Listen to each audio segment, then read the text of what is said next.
পাবনায় মা বাবা হারিয়ে অথই সাগরে ছোট দুই মায়াবী চেহারার ভাই বোন। বাবা মারা গেছে, আমার মা মারা গেছে। আমি এত অল্প বয়সে যে আমি বাবা মাকে হারাবো এটা তো আমি আগে জানিনি। বাবা তো মারা গেছে। আমি ছাড়া তো আমার ভাইয়েরা দুনিয়াতে কেউ নাই।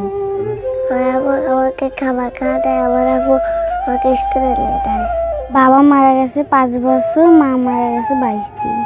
আমার ছোট ভাই আছে, তাকে আমি দেখাশোনা করি, আমি স্কুলে যাই। মরিয়ম বর্তমানে মাদারবাড়িয়া সরকারি প্রাথমিক বিদ্যালয়ের 4র্থ শ্রেণীর শিক্ষার্থী, আর ইসমাইল প্রাক প্রাথমিক বিভাগে পড়ে। সকালে স্কুল, বিকেলে ভাইয়ের পড়া, রাতে তার খাওয়া দাওয়া আর ঘুমের আয়োজন সবই সামলায় এই 9 বছরের শিশুটি। তার ছোট ভাই ইসমাইল এখন তারই কোলে খায়, তার হাতেই ঘুমায়, তার চোখে হাসে আর কাঁদে।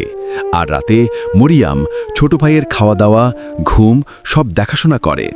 একটু বয়সে কত বড় দায়িত্ব।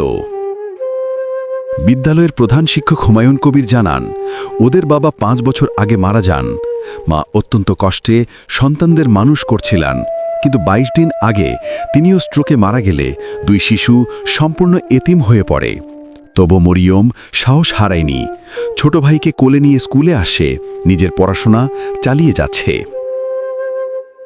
প্রতিবেশী চাচা হোসেন আলী বলেন, আমরা পাড়ার সবাই মিলে যতটা পারে তাদের দেখাশোনা করছি, কিন্তু ঘরবাড়ি খুব খারাপ, কোনো জমি জমা নেই। ভবিষ্যতে এই 2 শিশুর কি হবে, এটাই সবচেয়ে বড় চিন্তা। প্রতিবেশীরা যা পারেন করছেন, কিন্তু তাদের ঘরে খাবার নেই, ভাঙা টিনের চালার নিচে বৃষ্টির পানি পড়ে, কোনো জমি নেই, কোনো নিরাপত্তা নেই। তিনি সমাজের বিত্তবান ও মানবিক মানুষদের প্রতি আহ্বান জানিয়েছেন, যদি কেউ একটু সহযোগিতার হাত বাড়ান, তাহলে এই 2 এতিম শিশুর ভবিষ্যৎ হয়তো আলোর মুখ দেখবে।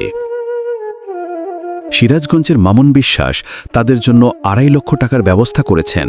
তাদের পাশে দাঁড়ানোর জন্য অনেক অনেক ধন্যবাদ। একটি সমাজের মানবতা তখনই সত্যি জাগ্রত হয় যখন আমরা এমন অসহায় শিশুদের পাশে দাঁড়াই। মরিয়ম আর ইসমাইলের মতো হাজারো শিশু প্রতিদিন হারিয়ে ফেলছে নিরাপত্তা, আশ্রয় ও ভালোবাসা। তাদের পাশে দাঁড়ানোই আমাদের নৈতিক দায়িত্ব। একটু সহানুভূতি, একটু ভালোবাসা, একটু সাহায্য। এই ভিডিওটা শুধু দেখেই চলে যাবেন না। আপনি যদি বিত্তবান হন, আপনি যদি সমাজে কিছু করতে পারেন, তাহলে এই শিশুর পাশে দাঁড়ান। একবেলার খাবার বা কিছু টাকা হয়তো আপনার কাছে তুচ্ছ, কিন্তু তাদের কাছে সেটা হবে বেঁচে থাকার আলো।